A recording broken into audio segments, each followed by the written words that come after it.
were recorded into the treasury, including the very sewage that was impounded, stolen by the cadres. 2 years down the line now, nobody knows the whereabouts of the sewage that was impounded in Kabwe, the sewage that was impounded in Mansa.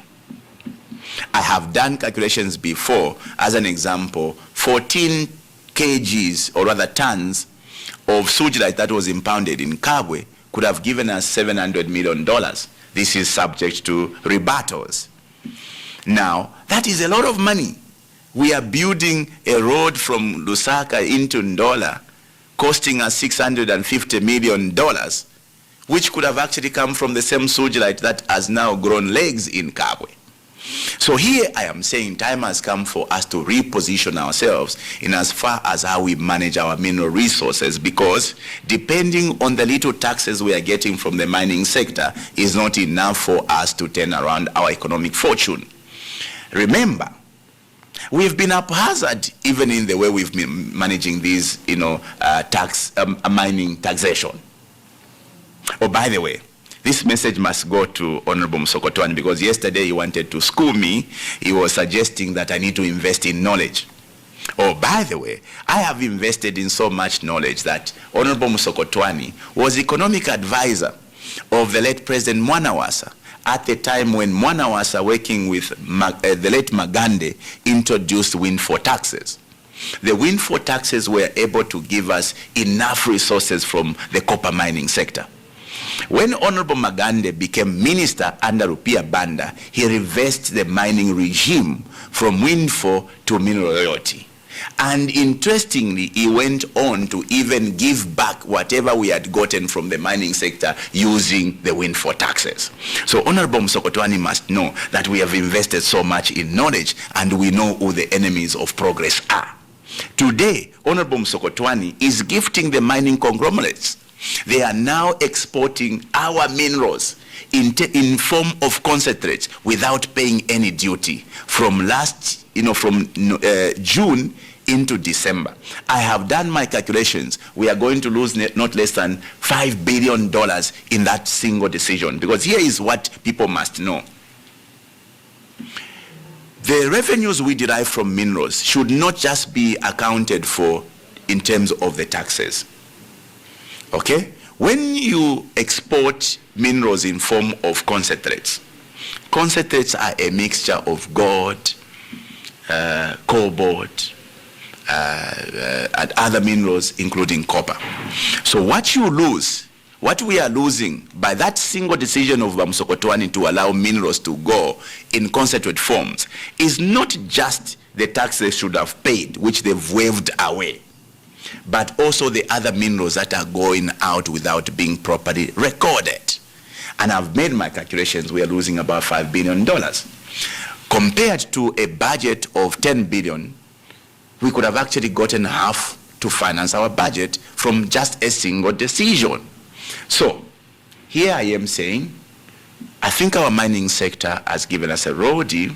We need to reposition, redirect ourselves to how we can then get maximum benefit from our mineral resources. Is it too much to ask? I don't think so. Our friends in the region, our friends in Botswana, went first of all to push government into the diamonds of Botswana. They shared 50-50. Today, the government of Botswana is trying to get hold of the entire mining of diamonds. Our friends in South Africa have gone full-time or went full-time into the mining of gold. Is it too much for Zambia to do, or to ask that we also get involved through government vehicles into the mining of these lucrative minerals, strategic minerals? I don't think it's too much to ask, but what do we expect? UPND will always handle you because you come from the opposite side. No matter how progressive the idea you bring to the table, it will be shot down. So then possibly should Zambia go in the direction that Namibia has, whereby the Namibian president took over, or rather has taken over, the Ministry of Industry, of Mines and Energy following her dismissal of the ministers? Is that the route we should go? Look, maybe that is too extreme. But I think what we must be doing now is basically having government to control at least some of these minerals. And look, the argument would be that we've been beaten before when we used to mine ourselves using government entities like ZCCM. But I think that we've learned bitter lessons, we've learned good lessons over the years. We've trained enough engineers. I think we are able to mobilize enough resources for government to be able to do or undertake these mining operations. Besides, what does it take to mine gold? What does it take to mine sugilite? What does it take to mine emerald? Is it complicated an undertaking? No. These are simple undertaking as it is now. Our people are mining gold. Zambia Gold Company, which is a special vehicle which has now been turned into an aggregator, is going to buy gold from our own people who are mining that same gold. So that's the right direction. That is the direction we have to go if we are to rise above our challenges. How do you explain the fact that Zambia today is in a state where it is, where the economy is almost in ICU? The problem with Zambia is not that we lack these resources. The problem with Zambia is that we have no leadership. By no leadership, I mean a leadership that will prioritize the interest of the Zambian people, a leadership that will prioritize the interest of the country. So then actually speaking of leadership, the question has arisen, it is something that you actually brought up in Parliament as well, and it brought more people speaking up saying why is the Speaker of the National Assembly answering the question that you posed, and that is following the Kitwe and Chingola mine disasters where apparently some were not yet rescued, and so now the question is who's supposed to be criminally held responsible for the lives lost? Well, in countries where people take these things serious, because Zambians, unfortunately, we don't take matters very serious. A government will be held responsible for more or less allowing people to die recklessly as they are dying now. Because look, to give way for a mining operations, the prerequisite is that you must ensure that there are safety regulations. So if mining operations are going on without adherence to mining operations, who should be held accountable? I think government should be held accountable. And so I think that we unfortunately find ourselves in a situation where we have a government that looks the other way around when atrocities are being committed. But not the mining companies? Shouldn't they be the ones held accountable for that? Of course they should. They should be held, but government should also, take its responsibility. How is it that government would allow a mining operations to proceed without adherence to mining regulations? Why do we have the safety departments of the Ministry of Mines, if not for them to ensure that before they give a go-ahead to any mining operation, the safety adherence is key? So you see, unfortunately, we would want to place blame, but I want to place blame squarely on government as well as the mining entities. Okay, and just taking a little bit back, though, to the questions that were raised by people, especially those who were seeing what's happening within Parliament, where they says that it seems that the Speaker of the National Assembly might be skewing more towards the government rather than being a neutral figure. Would you agree with that, especially as you being one of them that does pose motions? Yeah. First of all, it's in public domain.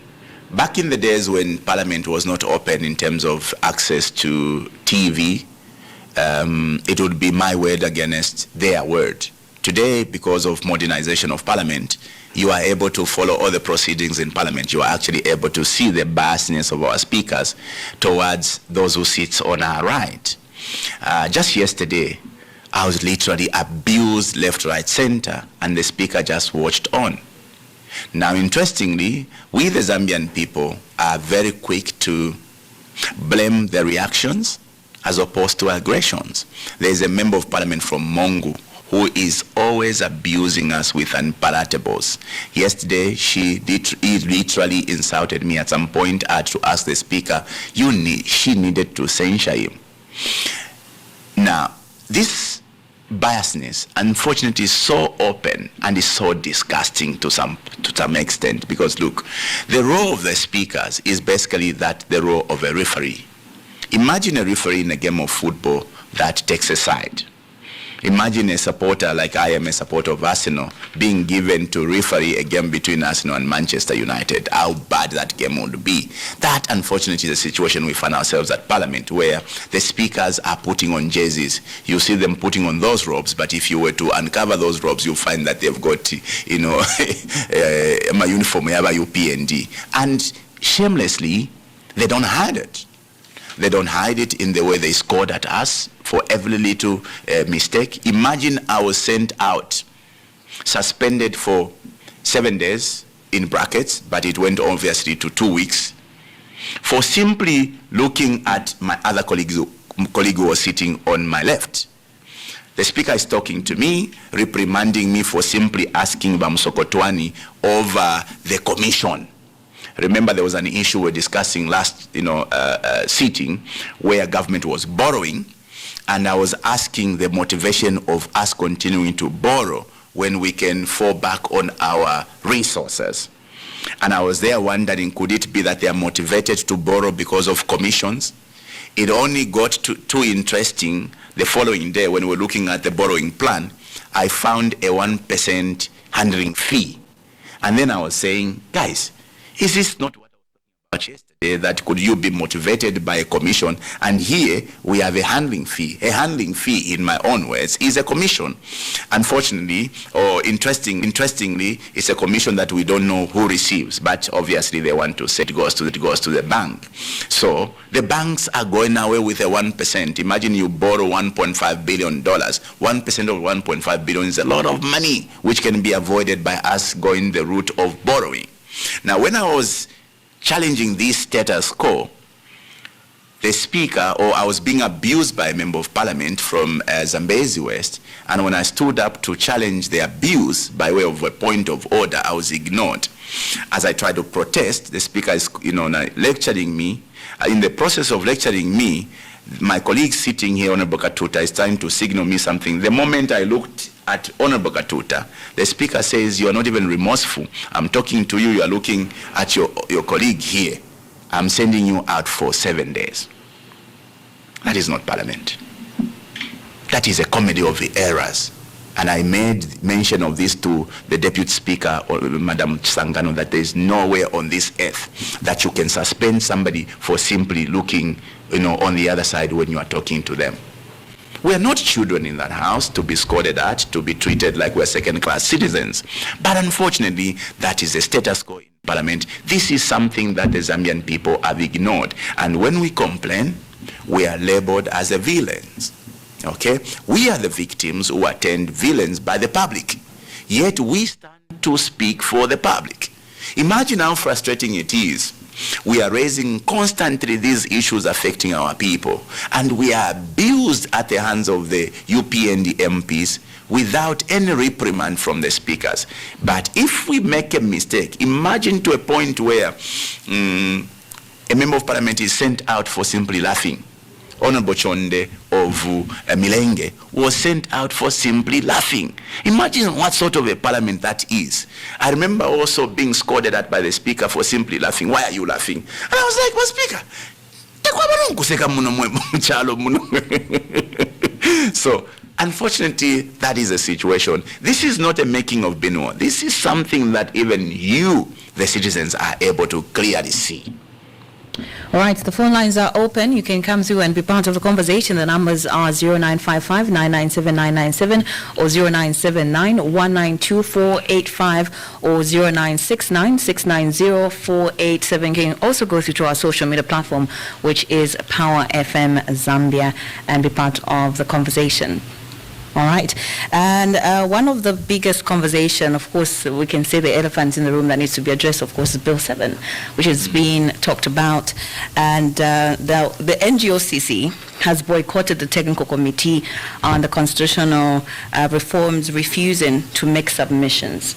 Lars has said they are not interested anymore because they were not informed of the technical committee that was going to be appointed. So how do we ensure that the committee is fully independent of political manipulation or the influence of the executive? It is very sad, I must stress, that the UPND continues to be so deceptive in the way they are governing this country. So citizens, Munia Zulu and others, took this matter to the Constitutional Court for determination. That's Celestine, yes. yeah, took the matter for determination as to whether the process of amending the Constitution was constitutional. And the Constitutional Court rules that it was not constitutional. At that point, the Constitutional Court rendered that process null and void. It means the bill that was before the Parliament must have been withdrawn. What does the UPND do? They simply deferred it. When you defer a bill, it does not mean you have removed it from Parliament. It is simply sitting on your shelf. That is deceptive. That is deception of the highest order. Now, the president decides to appoint a technical committee. Technical committee means people who are competently qualified to handle constitutional matters. When you look at the group of those who have been put together, are they competent? Maybe one or two. But anyway, that's a subject for another day. The key for a technical committee is the terms of reference you give them, the mandate under which they should operate. If you look at the terms of reference they've given to that technical committee, they've basically guided them to say, go and ask the people for their input on, number one, delimitation, number two, on the inclusion of youth and women, number three, exactly what was in the Bill 7 are the terms of reference they've given to that technical committee. So what the UPND have done is to hoodwink the Zambians to believe they're now following the procedure by constituting this bogus technical committee, which is not competently qualified, to now also give it specific mandate to go and legitimize the Bill 7. What that group is doing, that bogus group that is going, spending taxpayers' money, going around the country, is to go and dress up Bill 7, legitimize Bill 7. Whatever submissions are going to come from the people will be nothing short of what we already had before the House. Is this the leadership the Zambian people want? Now, the Zambian people are not foolish. The Zambian people have been through these things before. That is why important stakeholders today are working out. If you are a leader and you see important stakeholders in national engagement deciding to stay back, it should raise some flags. The NGOCC is a mother body representing women affairs in this country. If the NGOCC decides to step back from an important process, you have a problem. Sorry to cut you off short, Honorable. We do have a caller on the line. Hello, it's you to the Power Breakfast. Good morning, ma'am. How are you? We're doing well, thank you. How are you doing yourself? I'm okay. Speaking to? You are speaking to Mr. Kapiri, calling you from Gembe Central, Zambia. All right, Mr. Kapiri, go ahead with the comment or question. Good morning, Honorable. Morning, Bakapiri. How are you? I'm fine. Thank you. I am the Honorable. Yeah, maybe I would be one is a war or debate against Mpundu. Koma fusa mele nga kufuseni. Nyaguti which article ya many information from president kusanka ma commissioners. Ya many muita na say focus. If not the same article which other presidents used. Because there was a before he died, I think he had almost 4. They had to appoint 4 commissioners, board of commissioners. Which law was he using? Number 2, you are saying these people are not qualified. Are they South Africans or Zambians? If you yourself, you are able to deliberate, what about those people who have been appointed? Are they not Zambians? They are not able to deliberate? Huh? I think Honorable at times we don't see everything bad. In Parliament, you have put elders. That is when he has never been sent out of Parliament. What is it that my youth when you every time? We know that Munja Munyumba Yamarambo is the House of Honorables. House of Honorables, and their etiquette and the rules guiding you. Why don't you want to be guided? You want to behave as if you are 21? No, Honorable, let us be serious at times. All right. We'll have to cut you so that we'll accommodate more callers. Thank you very much for coming, sir. All right. Very interesting. Maybe before you reply to his question, maybe we can accommodate one more caller so that you answer them all together. The numbers are 0969 690 487 or 0955 997 997. Hello, good morning. See to the Power Breakfast. Hello, it's to the Power Breakfast. Good morning. Good morning, madam. How are you? Who are we speaking to? You are speaking to Honorable Mkosa. Honorable Mkosa, go ahead with a comment or question. I want to contribute, but I'll end up with a question. Okay, go ahead. Yeah, good morning, my fellow Honorable. Morning, Honorable Mkosa. Yes, you are speaking very well. Looking at what you are trying to achieve, really, you need to dream, and to dreaming is free. But I want to remind you that in a democracy like ours, there is nothing that will be proposed, even by you, the opposition, or neither the government, that will be agreed 100%. And when you say, organizations like NGOCC pulls out, then you have a problem. You are right. Because NGOCC is just a bunch of few individuals among the Zambian people. Okay? So, as long as you people, you are not telling us what is wrong in those clauses, all what you are talking about is about timely. The timing is wrong. No, the committee is what? We are not going to agree with you. Because in the first place, you were crying about wider consultation. The president heard you. He had to hold the process to allow you people to submit through the wider consultation that you are crying for. The wider consultation has come. The same NGOCC who are crying for that wider consultation, they are saying no, we are not going to be part and parcel. Meaning they are just doing my politics. They are just entertaining their funders. Okay? So for us, we know that in a democracy, there is nothing that will be agreed 100% by everybody. All what is needed to be done by the people that are in the driving seat is to do what is beneficial to the country. All right, Mr. Mkosa, please answer like this, madam. Ask your question, so that we wrap up with time. This issue of saying we want to bring in young people to read, it won't work. A country to develop, it needs everybody.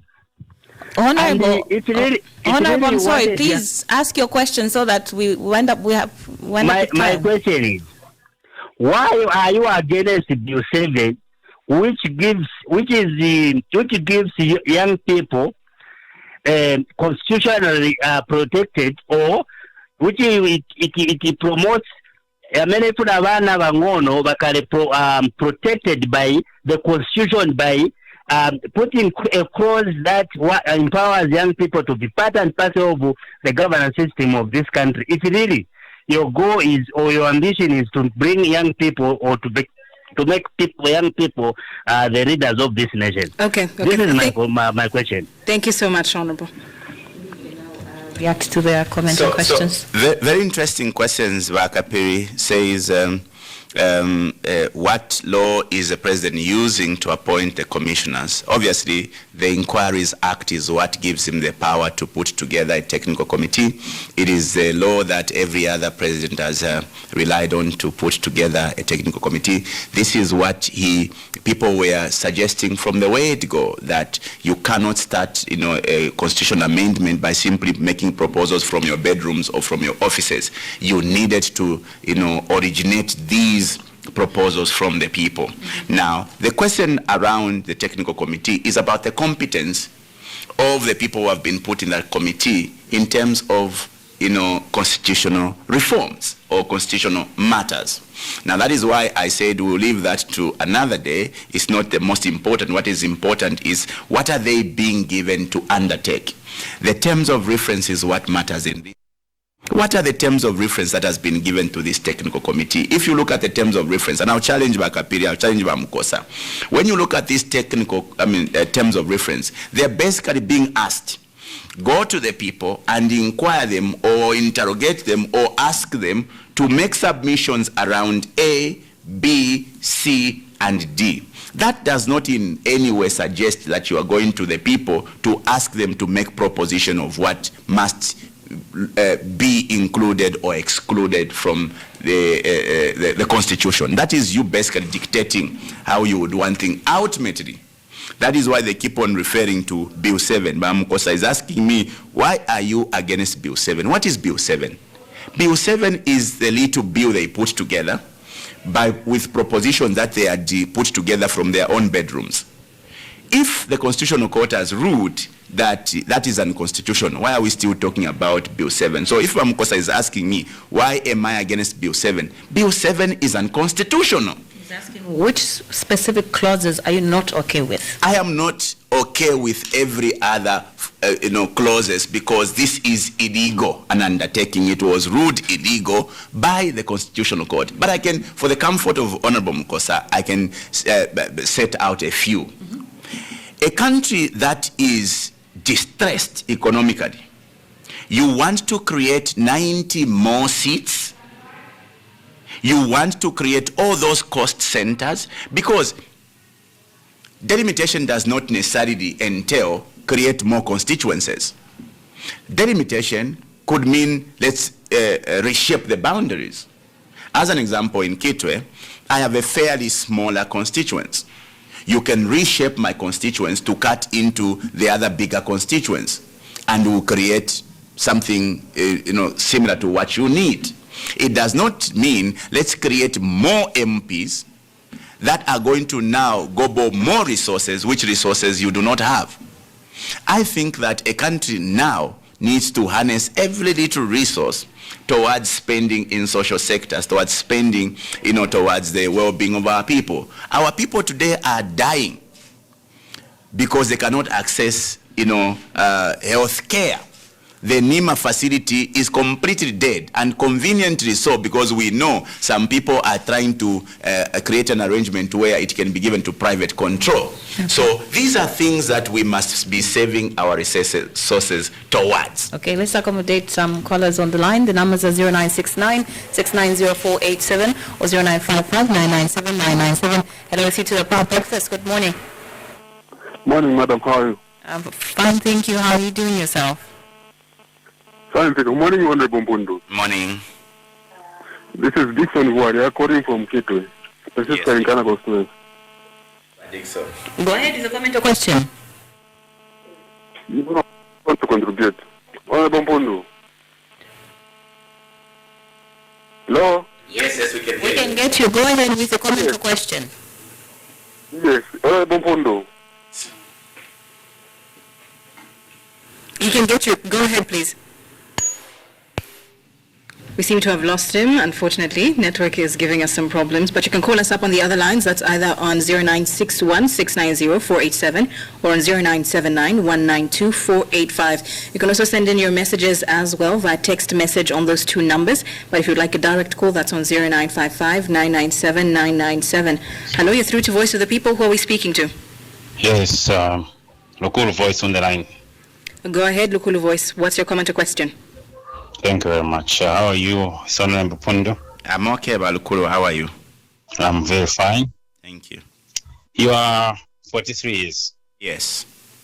When the UPND was in opposition, you were 39 years. So meaning you were above youth. In Zambia, youth is regarded as from 18 to 35. You are advocating for Ichabaiche. If you were genuinely a person who was Ichabaiche when the PF, the party that support, were in government at that time, you could have stood when they were abusing our freedoms of speech, of assembly, when there were violence in the market, wherever, we did not hear your voice. What went wrong in your mind? You were comfortable with that. When your party itself, the economy was down -2, but you had the audacity to increase from 150 constituencies to 156, where there's no money, isn't it? The reason is very simple, as you paint it, because they understand that democracy is very expensive, isn't it? So, where is your argument today? You are saying Bill 7 is not necessary, you don't support it because they cannot increase the members of parliament to 91, according to what you say. Where is your argument? Has it got merit? In that constitution that you amended in 2016, you were there. You know what you did? You had to put in a clause there to say, after 10 years, there will be delimitation. Why did you put it in there? And the 10 years is now. We are getting 2026, so this is the right time. You wanted the UPN to abrogate the constitution just because there's no money? This democracy is expensive. You understand? So if you feel that the democracy is expensive, there is no money to bring in to delimitate, let us cancel our election of 2026 where there's no money. It's too much money. So that you can do it when you recover economically. Are you going to agree? So some of these arguments that you bring, Mpundu, you are even despising your house, parliament, the behavior that you have been portraying there is not necessary. It's not showing good example to the young people in Zambia. That behavior that you always exhibit. You are even accusing the speaker, Nelly Mut and what? All the government from MMD, from UNIP. You remember at MMD that... sorry, we kindly ask if you can summarize what you're saying okay. To accommodate more callers.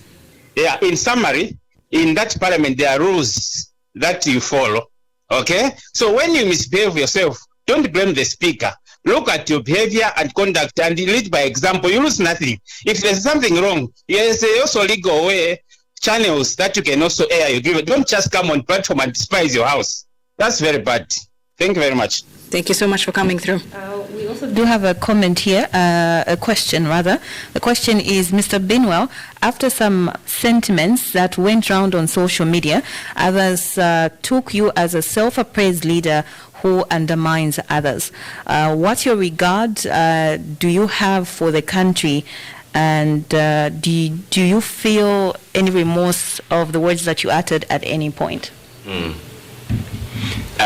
First of all, the Honorable Mukosa, just in responding to him, says the NGO-CC is just a bunch of few individuals. Now, Honorable, I would want to, advise you, don't refer to our mothers as just a bunch of individuals. You are trying to amend the Constitution to include women. The women you want to include are saying, we are staying away because this doesn't look like a... How can you be comfortable that the very people you want to give a chance to be part of the process of governance sees something wrong with the process you are taking? Shouldn't that be a call for concern? The Law Association of Zambia is staying away because they feel how you are handling this matter is not right. Should you not be concerned? Caritas, which represents a faith-based organization, is staying away. The chiefs in Eastern Province are saying we need to consult our people.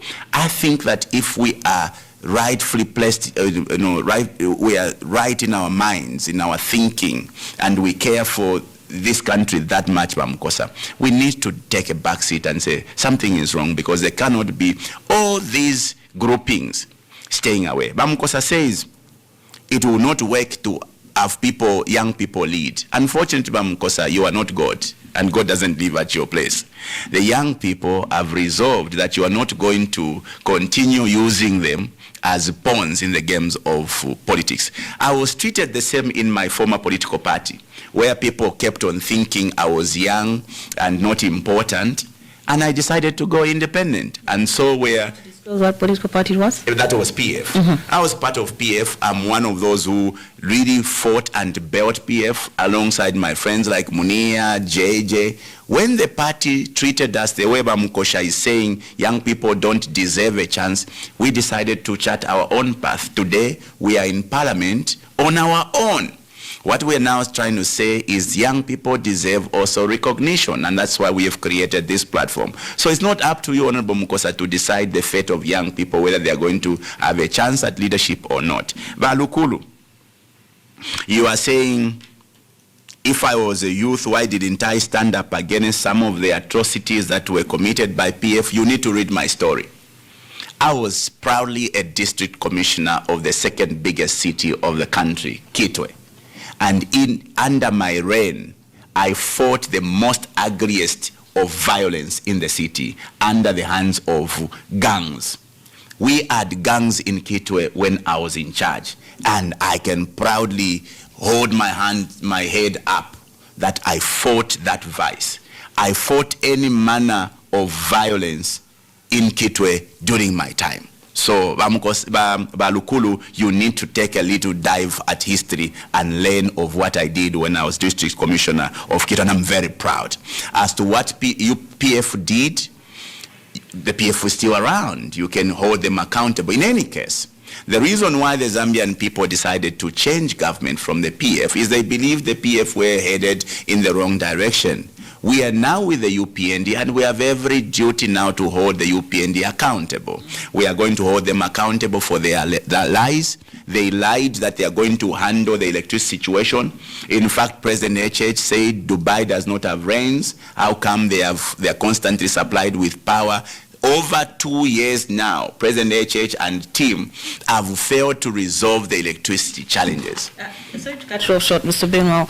So, they do say, the current regime says they paid off debt. Which debt have they paid? That's for ZESCO, over $1.4 billion US dollars.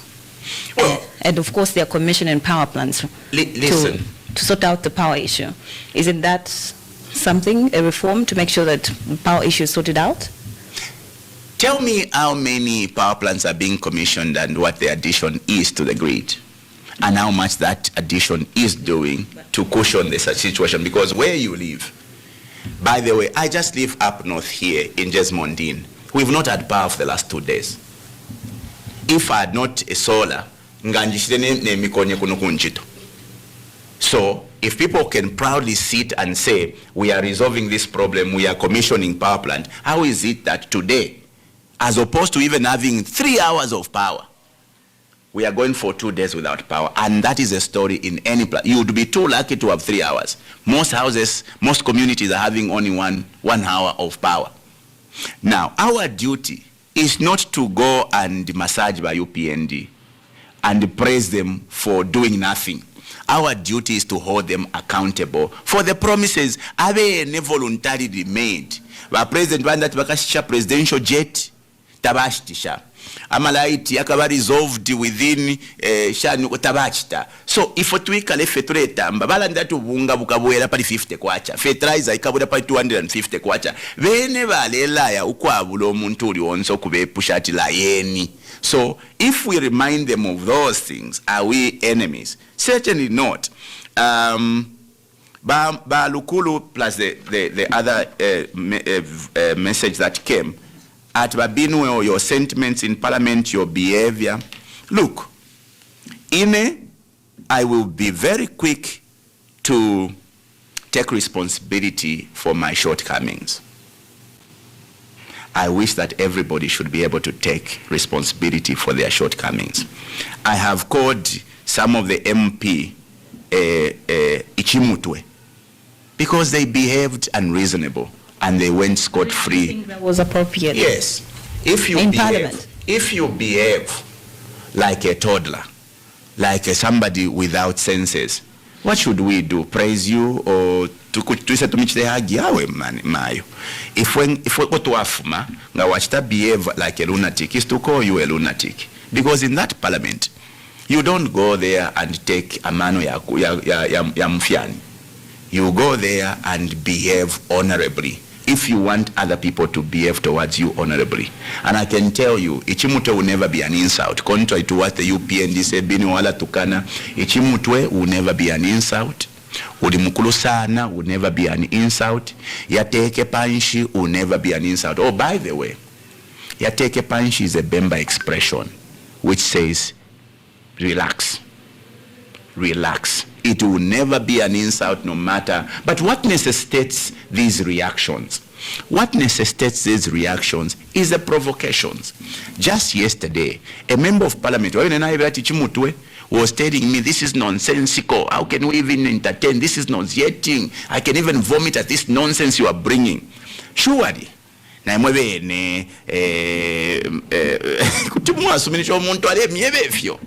However, so I think society must be fair.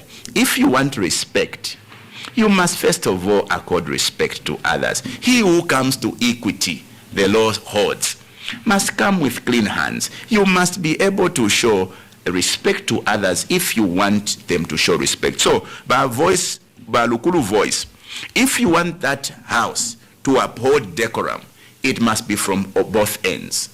The speaker must be impartial to ensure that whoever misbehaves, whether from the right or left, is reprimanded. You can't keep on reprimanding those from the left and you leave those who are aggressing against the others. I hold no apologies for calling you Muntu Chimutwe if they behave like toddlers. I hold no apologies. Okay. We do have a message actually, and it says, hello honorable, go ahead, you are a future president. As farmers we are in trouble. And then he further touches on, please help us, as we will, please help us, we'll not sell the maize again to FRA. Still we'll remember you. Praise singers can't help us. And that is from Kasenengwa. And actually just moving on to our topic on food insecurity and farmer payments. You did kind of, or at least from how you phrased your motion when you brought it up in Parliament, it made it seem like Zambia is on the cusp of food insecurity crisis. Are we or are we not?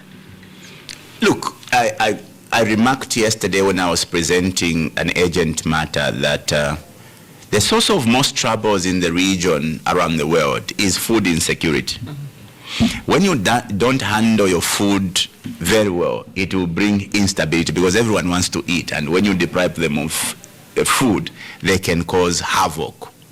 We have a situation in the country, under the UPND, first of all, they made an infamous decision when they got in to sell all the maize they found in their sheds. And what did we have? We had a disaster.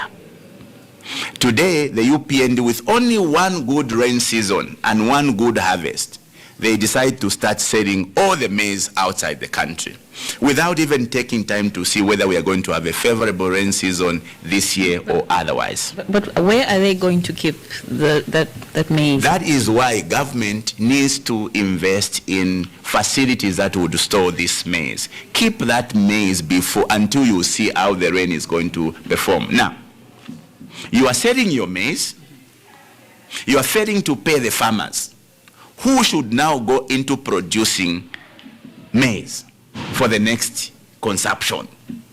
The farmers are complaining throughout the country. I raised that matter yesterday, and I'm glad the Speaker heard the cry and has ordered that the ministerial statement be given. The rains have already set. The farmers have started tilling their land. How are the farmers going to afford to buy what is needed for their farming if you as government have not paid the farmers?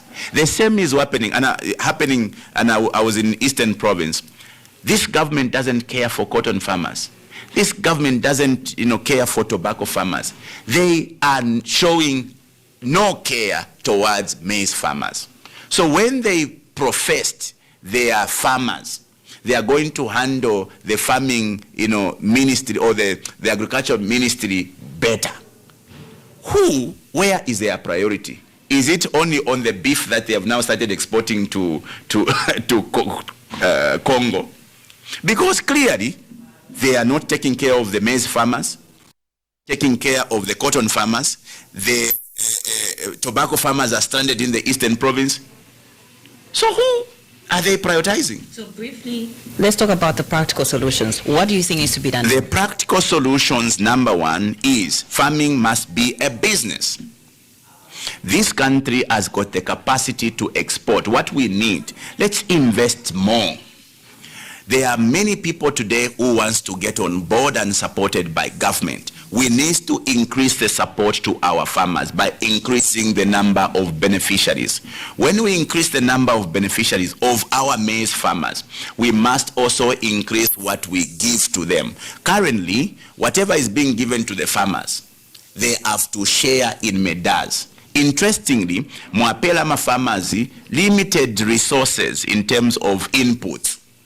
You are forcing them to share because they want everyone to have a share. And then you insist that for us to buy from you, first you must bring 10 bags. Meanwhile, you expect people to produce over 10 bags, but fertilizer. So if the practical solutions is let's find more money to invest in the agriculture sector. Where can we find that money? Is from what I was proposing yesterday. Let's begin to get more shares, more revenues from the mining sector, which revenues can be pumped into the agriculture sector. The agriculture sector can produce more food for local consumption, and we can produce more food for the market outside. We need to also prioritize other sectors of the agriculture. Cotton farmers, as an example, you are proudly talking about opening Mulungushi textile. The textile you are opening, where is the cotton going to come from? Or maybe you have changed the model. Mukalash Tensaru from China to come and work on at Mulungushi. The original intention of Mulungushi was we get our cotton, take them into those processing, and then we use that to run Mulungushi or to be used at Mulungushi. You've killed the cotton industry. You've killed the tobacco industry. You've killed the maize industry. You've killed the soya beans industry. What sort of a government are you, and what sort of farming or rather agricultural policies are you implementing? Is it only for animals? Just because you have found a lucrative market and you're just prioritizing on Ingombe? No, colleagues, we can do better. Unfortunately, time is not on our end. We have to cut the interview short. Thank you so much for joining us this morning, Honorable. Guys, the time is too short. It is. Thank you very much. I think we need to reschedule for another time. Okay, thank you. Thank you. All right. Thank you very much once again. We were joined in the studio by Nkana MP, and that is Honorable Binwell Mpundu right here on Voice of the People, and the Power Breakfast continues. The views expressed on this program are not the views of Power FM or the presenter. Voice of the People, Monday to Friday from 8:45 to 8:30 a.m. Great morning conversations start here.